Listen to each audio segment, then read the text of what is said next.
It is a very hot day in the cottage garden, and I'm going to be taking a look and showing you some of the absolute best late flowering summer perennials.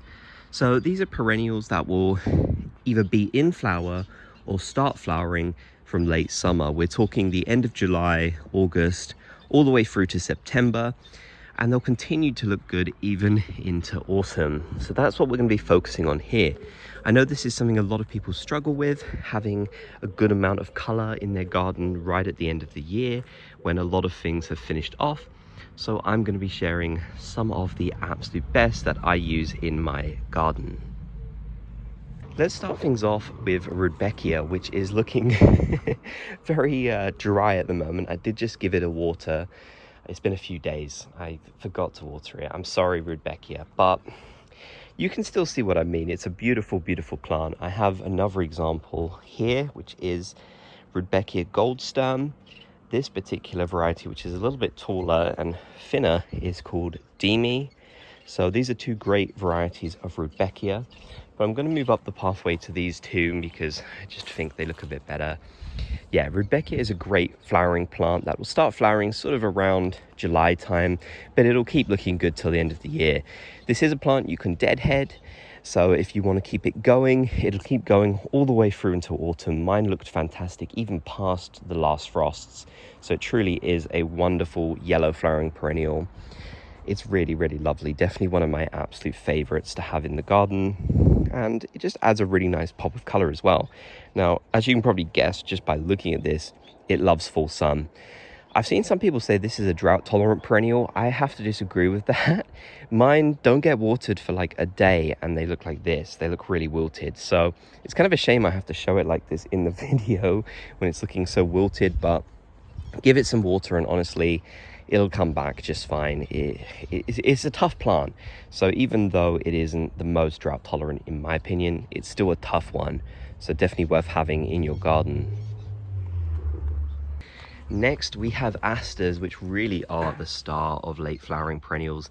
This one is Aster Monch. Now Asters have a whole ton of different names nowadays, which makes things very confusing because I guess they're technically lots of different types of plants, but I'm just going to go by the traditional name Aster, which everyone knows them by.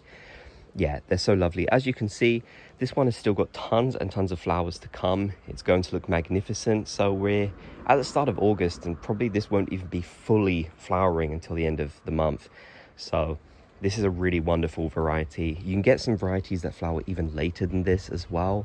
I've got plenty in my garden. I believe there's another one called Bars Blue. There's so many really good ones that I highly recommend. But Asters are just a must-have in the late summer garden. Again, these plants do like some sun, but they will tolerate partial shade, which I think is very, very useful. So if you're looking for something that can handle a bit of partial shade, that's definitely a good one. Asters are a plant that I personally feel like quite like to be wet. They don't like to get too dry, but they're not the weakest plant either. They're still pretty tough, so they can handle slightly dry conditions. This one hasn't really complained at all about not being watered in days, so I'll take that as a good sign. But yeah, Asters are really wonderful, and like I said, there's so many different kinds. They all look fairly similar. Monch has pretty big heads. You can get lots of other ones that have really tiny heads and different shapes. I mean, this one, Monch, the sort of foliage of it is very different than, say, a lot of the other traditional Asters. If I come over here, here's another one. As you can see, the foliage is a lot more like spiky looking. So this is a more traditional one. This is called Harrington's Pink, which I believe is a New England Aster. There are just so many different types. It's really hard to keep track of them all, but yeah, they're also wonderful and I definitely recommend having a lot of them. Now let's go to sedums. Now, as you can see by this sedum here, which unfortunately I'm covering in shade, it is just starting to get its color now at the start of August. So this is a really great summer flowering perennial. This is pretty much like an alpine plant where the foliage is sort of very, I don't even know how to describe it. You know what I mean. If you know alpine plants, you know exactly what I mean. The foliage is very strange, and it's definitely a great late flowering perennial. This does prefer to be in full sun, so that's ideal for this. And it likes very dry conditions, so maybe when you're planting it, mix it in with some gravel or grit or whatever. It definitely prefers that. Like I said, it is an alpine plant at the end of the day, so that's what you want to go for. Yeah, it's fantastic. You can get so many different colors. I personally prefer one that's called, I'm gonna have to rack my brains to try and remember the name of it. It's got like an autumn name on it. I'll try and put it on the screen, but yeah, it's a really, really good one. It's gonna come up in a sort of reddish pinkish color, and I just think it's so stunning. You can get some with really cool foliage as well, like dark foliage. So if you're looking for dark foliage within the garden, this could be a really great one to have. But yeah, as you can see, we're this late in and it's still not flowering, so definitely a fantastic late flowering perennial to have. Next, Echinaceas. Now I've got a variety here. We have Echinacea purpurea magnus, and then we also have the white one, which is Echinacea white swan. And Echinaceas are great late flowering perennials. Now these will actually start flowering from July really onwards, so they don't start flowering too late, but they will keep on going. As long as you deadhead them, they will keep flowering. As you can see, a good sign of whether you need to deadhead them is whether the heads have kind of all faded like this, and then you can see the young ones coming up. So when you start to see the young heads coming up, that means it's time to deadhead. Last year, I had some quite new Echinacea plants and I deadheaded them and they never came up with a second flowering. So I've always been a bit scared to deadhead them too soon. So I definitely recommend making sure you can see those buds coming up. If you can see the buds, then you know it's completely safe to deadhead them. If you can't see the buds, then be careful, because who knows, these plants can be funny sometimes. I think when you grow them, they only start flowering on their second year as well, so maybe that has something to do with it. They just need a few more years to properly start flowering.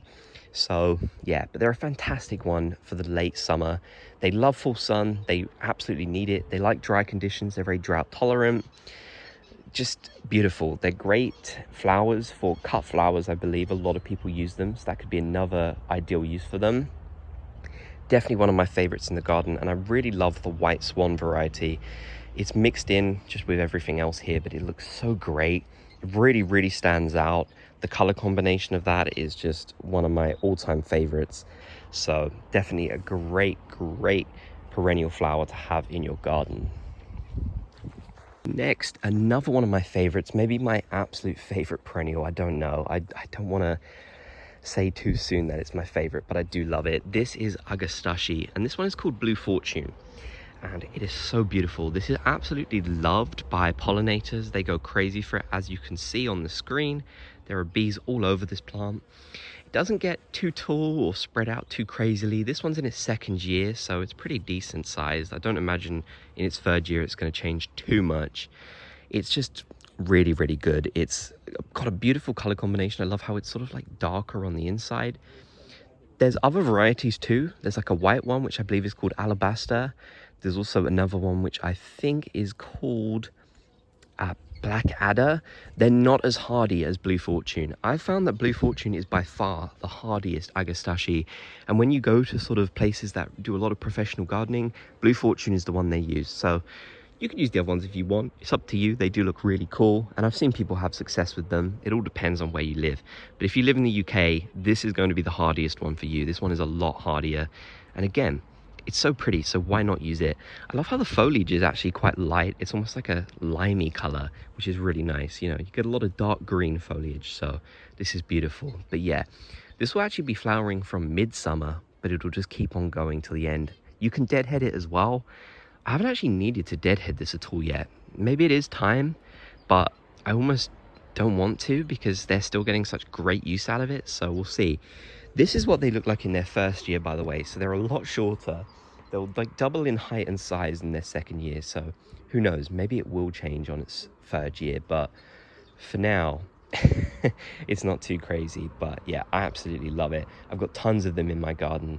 They pair really fantastically with orange perennials. I've got Nichilia terracotta, which is coming up. Looks very yellow at the moment, but it'll change, I think, I hope. So yeah, definitely great to pair them with orange perennials. They're so wonderful. Genuinely, maybe my favorite perennial. It's really great. I also want to talk about grasses. So I have quite a lot of grasses in my garden. If you're looking for a late flowering grass, there's a lot of them, but here's a really great one. It's really hard to show it on camera because it's so thin. I'm really hoping you can kind of see it. Let's see if I can get one of the stems. Here's the foliage clump. I'm going to try and move out the sun. This one is called Molinia caerulea transparent, and this is a really great late flowering grass. It's got sort of very sort of dainty stems, as you can see. It's quite hard to see on camera. It goes really nicely with prairie planting schemes and just weaves in and out of things so nicely. It can be seen through, obviously, because it is called transparent. It's very, very light, so that's kind of a good benefit of it. So definitely a good one to have in the garden if you're looking for some late flowering grasses. Speaking of Rudbeckia, let's take a look at Rudbeckia Herbstsonne lacinator. It's incredible. This Rudbeckia is an incredibly tall variant, which gets to like above 6 foot, maybe even 7 foot, to be honest with you. It's crazy. This is only in its second year. This is what one looks like in its first year. So this is probably my height, like 5 foot something. But this is like 7 foot. It's it's crazy. So yeah, it's a wonderful, wonderful perennial. You know, if you want to grow something that isn't a sunflower and is a bit hardier, a perennial, get yourself one of these. They're so, so good. I don't know how I'm going to deadhead this. You can deadhead it for more blooms. I don't know how, because it's too tall. You need a ladder to deadhead this thing. But you know what? It's a wonderful backdrop to the garden. It also has great winter interest. That's another thing about the Rudbeckias that I kind of want to add. They have great winter interest. You keep those heads up, they'll just turn into little like circular sticks. They look really great, so definitely one to have in your garden. Just leave lots of room for it. Like this one is taking up so much space. Again, it loves full sun, but with the height of it, it's going to get that full sun, I think, no matter what. So yeah, it's a really, really great one. Once again, I have to talk about Verbena bonariensis, which is another tall one. This one gets to 6 foot. It has these lovely purple flowers, absolutely loved by pollinators, bees, butterflies, you name it. This one's a big butterfly attractor, so if you want more butterflies in your garden, you have to have this. It's non-negotiable. As you can see, proving my point right there, they absolutely love it. This one likes full sun. It needs a good amount of space. Obviously, it spreads out pretty far. It self-seeds like crazy. It isn't actually the hardiest in the UK, but it seems to be doing really well. I think it's kind of improving itself. I don't even know if that's possible, but it genuinely does feel like it's becoming hardier and hardier. So a really great plant. You'll get loads and loads of free verbenas if that's something you want. It does self-seed like crazy. And this one actually flowers a lot earlier than any of the others on this list. It actually flowers from like the start of July, the end of June. Yet it still looks amazing at this time of the year, which is fantastic. It's also great for winter interest, as you can imagine. It holds these high heads above, which is really cool. So a fantastic late perennial that is technically an early perennial, but it'll still look amazing right through until the end of autumn, which is something that I absolutely love. We also have a Solidago gold kind. Now mine is flowering very, very late, as you can see. This yellow perennial is a really interesting one, very underrated. And this is one of those plants that you can give a Chelsea chop to at like sort of May, June sort of time, and it'll be a lot better. This one was really, really straggly, and it's come up a lot better now that I've given it a dead head. So yeah, definitely good to chop this back around the Chelsea chop time. You'll get some great results, and it'll flower up until late, which is fantastic. So I really like this one. Again, it loves sun, and I don't know how big it's going to get. This is my first time ever having it, so I can't really speak on that, but definitely a good one to have in your garden, in my opinion. Down here we have Geranium Roseanne. Most hardy geraniums still look good until the end of the year from my experience, especially if you deadhead them. These flower really early as well, yet they just keep on going and look fantastic right up until the last frosts. Now I'm actually tempted to cut mine back because, as you can see, it's gone very straggly. So I think what I'm going to do is completely cut it back and hopefully get another flush. I'm really hoping it's not too late. I've been told that it's not, so Hopefully it won't be, and I can deadhead it and get some really great new results. But yeah, we'll see. I'll keep you updated on that in my next garden tour. You'll see whether it's been cut back or not.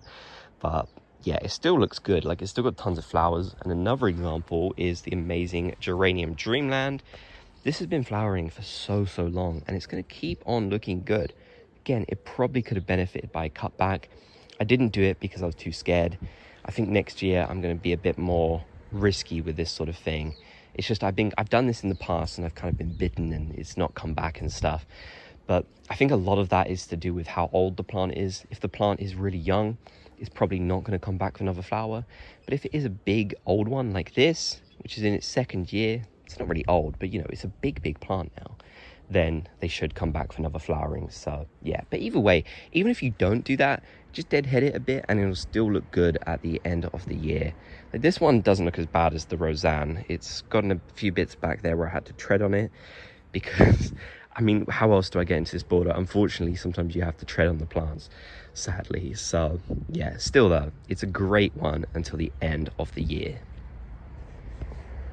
Also, I hesitate to call this a late flowering perennial, but I'm just going to do it anyways. This is Perovskia Blue Spire. This thing flowers so early, yet it still looks amazing at the end of the year. I do believe you can deadhead it, although I haven't really needed to, and it just still looks so nice. It's really great. I love it in combination with the Perennial Grasses and the Agastache Blue Fortune.